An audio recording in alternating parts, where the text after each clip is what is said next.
Hello friends, अस्सलाम वालेकुम and welcome to the नू टीवी। दोस्तों, इस दुनिया में जितने भी जानदार रहते हैं उन सभी को अल्लाह ताला ने पैदा किया है और हमारी इस दुनिया में बहुत से ऐसे जानवर पहले मौजूद थे जो कि अब नहीं हैं, जैसे कि डायनासोर। लेकिन दोस्तों, आज की इस वीडियो में मैं आपको डायनासोर के अलावा कुछ ऐसे ही जानवरों के मुतालिक बताऊंगा। लेकिन उससे पहले एक छोटी सी रिक्वेस्ट है कि अगर आप चैनल पर नए हैं और आपने चैनल को सब्सक्राइब नहीं किया है तो प्लीज चैनल को सब्सक्राइब करने के बाद बेल आइकन को भी प्रेस कर लें। तो बिना टाइम वेस्ट किए वीडियो शुरू करते हैं। तो दोस्तों, सबसे पहले बात करते हैं कैस्पियन टाइगर्स की। दोस्तों, अगर देखा जाए तो शेरों की नस्लें काफी तेजी से खत्म हो रही हैं, लेकिन अगर बात की जाए कैस्पियन टाइगर्स की तो शेर की इस नस्ल को जिंदा आखिरी बार 1970 में देखा गया था और फिर रिसर्चर्स ने ये साबित कर दिया था कि 2003 में ये मुकम्मल तौर पर खत्म हो चुके हैं। कैस्पियन टाइगर्स नॉर्मल टाइगर से काफी अलग और बड़े दिखते थे। ये शेर तुर्की, अफगानिस्तान और चाइना के जंगलों में पाए जाते थे और एक वक्त ऐसा था जब ये नस्ल शेरों में काफी ज्यादा पॉपुलर हुआ करती थी, क्योंकि कैस्पियन टाइगर शिकारी जानवर थे और इनके शिकार करने की महारत दूसरे तमाम जानवरों से मुख्तलिफ थी। ये शेर ज्यादातर जंगली हिरन का शिकार किया करते थे। इन शेरों को घने जंगलों और पानी भरे इलाकों में रहना ज्यादा पसंद था और इसकी एक वजह यह थी कि घने जंगलों में ये शेर छुप कर शिकार किया करते थे। अगर बात की जाए इनके वजन की तो मेल टाइगर का वजन 200 से 260 किलोग्राम तक और फीमेल टाइगर का वजन 100 से 190 किलोग्राम तक होता था। जंगल में रहने वाली ये नस्ल सबसे ज्यादा खूबसूरत हुआ करती थी। कैस्पियन टाइगर्स का रंग काफी ज्यादा गहरा होता था। दोस्तों, इन टाइगर्स के खात्मे की वजह इंसान ही हैं। वैसे तो कई ऐसे जानवर पास्ट में गुजरे हैं जिनके खात्मे की वजह इंसान ही थे। जैसे जैसे इंसानी आबादी बढ़ती गई वैसे वैसे इंसान जंगलों को काटता गया।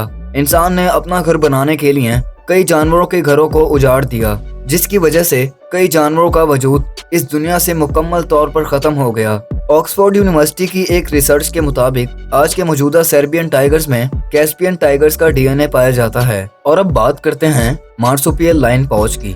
दोस्तों, लाइन पाउच नामी ये शेर मार्सुपियल फैमिली से ताल्लुक रखता है। बेसिकली लाइन पाउच बड़े मैमल्स हुआ करते थे जो कि तकरीबन 2 करोड़ साल पहले डायनासोर्स के जमाने में हुआ करते थे।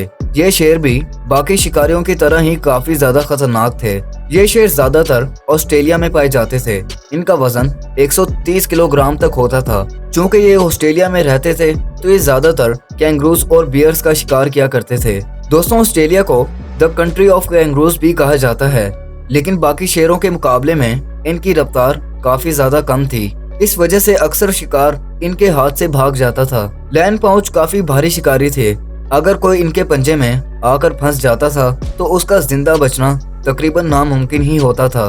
दोस्तों, पहले यह माना जाता था कि इनके खात्मे के पीछे भी इंसानों का ही हाथ है, लेकिन साइंटिस्ट ने यह साबित कर दिया कि इन शेरों को इंसान ने नहीं खत्म किया। इनका वजूद मिटने की असल वजह कुदरती माहौल में कुछ तब्दीलियां थीं।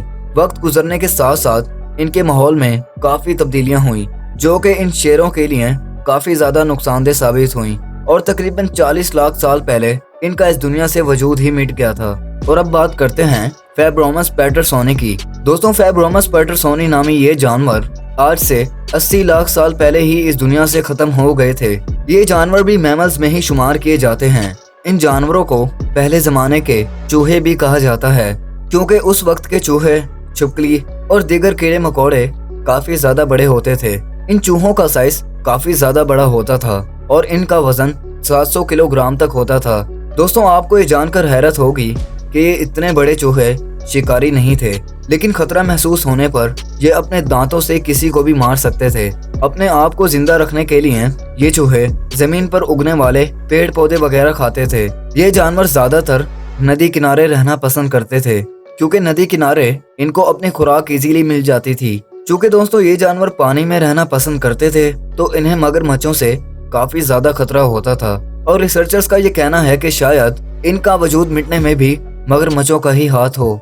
और दोस्तों, आखिर पर बात करते हैं वूली राइनो की। दोस्तों, अगर वूली राइनो का कंपैरिजन आज के राइनोस से किया जाए तो वूली राइनो जिसामत में ज्यादा बड़े होते थे सिवाय पाँव और दुम के। आज के राइनोस के पाँव और दुम वूली राइनोस से थोड़े बड़े हैं। इन राइनोस का नाम वूली इसलिए पड़ा क्योंकि इनके जिस्म पर बाल काफी ज्यादा तादाद में मौजूद थे जो कि किसी वूल फर की तरह लगते थे। इस वूल फर की वजह से ये राइनोस -70 डिग्री सेंटीग्रेड को भी बर्दाश्त कर सकते थे।